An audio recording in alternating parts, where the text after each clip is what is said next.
the one to watch. This is 16 WAPT News live at 5. Brand new video today shows Aaron Alexis's rampage inside the Washington Navy Yard. What the FBI is saying about the massacre. Plus a massive manhunt over how officers caught their man. And hundreds of people filled Metro Center Mall for Jackson's job fair. When and where the next one is. This is First at 5, a 20-hour manhunt and standoff finally over. I'm Stephanie Maxwell. And I'm Darren Zito. It started last night in Hinds County with a high-speed chase that didn't end until just a few hours ago in the woods of Warren County. 16 WAPT's Tammy Eswick just got back from the scene. And Tammy, why did it take so long for all of this to end? Well, MHP spokesperson says it took so long, Darren, because Charlie Carroll was holding this rifle to his head in those woods. Now, they say that he had 30 rounds of ammunition with him. Now, this all started Tuesday night around 7 p.m. Deputies say Carroll fled from a drug operation in Hinds County. He then led police and deputies on a two-county chase. Now, that chase turned into a manhunt after Carroll slammed his Toyota truck into a tree lying in the roadway. Deputies say he bailed from the car and took off with his rifle. Family members were also on the scene during the search. He come to a remote area where nobody's at and just held himself in there and probably scared for his life, you know, and can't blame him. Do you think he might have been on something? Oh, I would say more than likely, and that's the only thing changed people these days. I mean, when he's sober, he's nothing like that. He's good as gold. He'll give you the shirt off his back. What was he asking for as far as negotiations go? Well, he had the weapon, and that was the main concern. Masterpiece Arms 45 caliber semi-automatic weapon.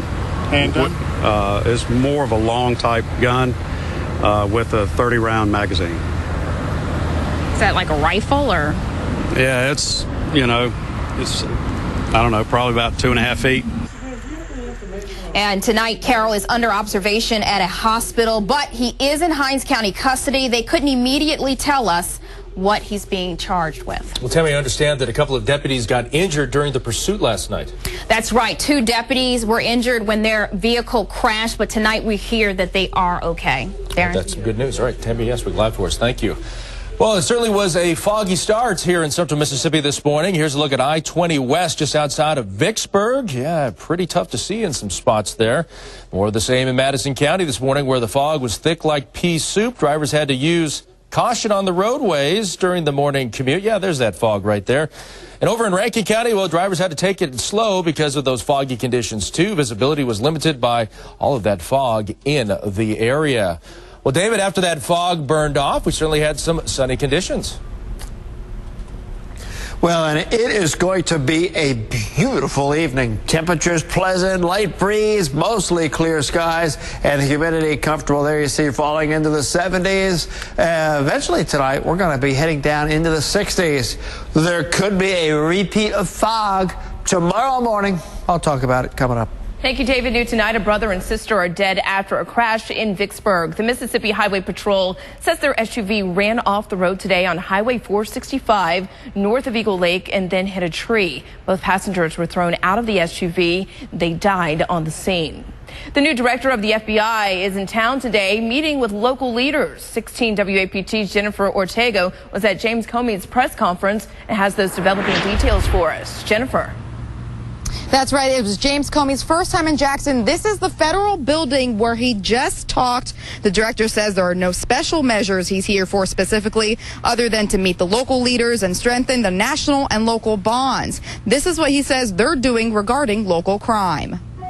With respect to the risk posed by terrorism in the wake of the Nairobi attack, the FBI and the Department of Homeland Security have pushed out to our state and local partners and to businesses a whole lot of guidance on how to think about shopping mall security and other so-called soft targets, public gathering places and that sort of thing.